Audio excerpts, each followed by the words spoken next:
બહાર ઉમેદવારોના ધરણા યથાવત જોવા મળી રહ્યા છે। જેટકો કંપની બહાર ઉમેદવારો ધરણા પ્રદર્શન કરી રહ્યા છે તે ધરણા હજુ સુધી યથાવત જોવા મળી રહ્યા છે। જેટકોના એમડી ઉમેદવારોને મળવા બોલાવ્યા હતા, જેમાં ઉમેદવારો અને એમડી વચ્ચે ચાલી રહી છે મંત્રણા। તો ઉમેદવારો નવેસરથી પોલ ટેસ્ટ આપવા માટે તૈયાર છે। વડોદરાથી આ સમાચાર સામે આવ્યા છે, જેમાં જેટકોની બહાર ઉમેદવારોના ધરણા પ્રદર્શન યથાવત જોવા મળી રહ્યું છે। જેટકોના એમડી ઉમેદવારોને મળવા માટે બોલાવ્યા હતા, ઉમેદવારો અને એમડી વચ્ચે મંત્રણા ચાલી રહી છે। તો ઉમેદવારો નવેસરથી પોલ ટેસ્ટ આપવા માટે પણ તૈયાર છે। તો જેટકોની બહાર ઉમેદવારો ધરણા પ્રદર્શન કરી રહ્યા છે, તે ધરણા પ્રદર્શન હજુ યથાવત જોવા મળી રહ્યું છે। જેટકોના એમડી ઉમેદવારોને મળવા માટે બોલાવ્યા હતા, ઉમેદવારો અને એમડી વચ્ચે હાલ મંત્રણા ચાલી રહી છે। ઉમેદવારો નવેસરથી પોલ ટેસ્ટ આપવા માટે પણ તૈયાર છે।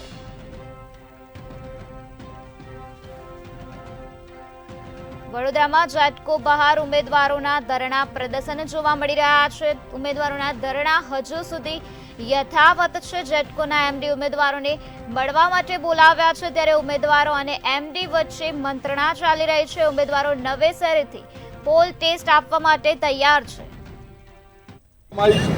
આગામી આંદોલન કેવું હશે? અમારી આગામી આજે અત્યારે અમે એમડી સાથે અમને બોલાવ્યા છે, અમે જાય છીએ। અત્યારે અમારી એક જ માંગ છે, ભરતી પ્રક્રિયા નવી જાહેરાત કરીએ બિલકુલ રદ કરી આપે અને અમે જૂના 1224 મેરિટ લિસ્ટમાં નામ આવ્યા છે એમને અમને લેવામાં આવે, પછી ભલે નવી પ્રક્રિયાને આગળ ચાલુ કરે। અમારી એક જ માંગણી છે, અમે 12 મહિનાથી મહેનત કરેલા છીએ, મધ્યમ વર્ગમાંથી બધા આવી છીએ, નોકરી ધંધા મેળવી દીધા છે, મેરિટ લિસ્ટમાં નામ આવી ગયું હતું, છતાંય આજે અમને ડિસ્કોલિફાય કરી નાખ્યા। 19 તારીખે પત્ર બહાર પાડી દીધો કે ભરતી પ્રક્રિયા સંપૂર્ણપણે રદ। એ અમને અન્યાય થયો છે, બધી રીતના અન્યાય છે અમને, આવી રીતે અમે નહીં ચલાવી લઈએ। વાત એવી આવી છે કે પોલ ટેસ્ટ આપવા તૈયાર થયા છે ઉમેદવારો।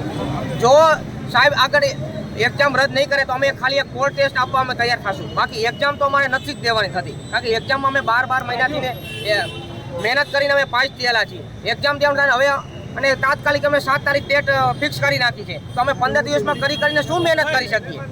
બરાબર છે। સરકાર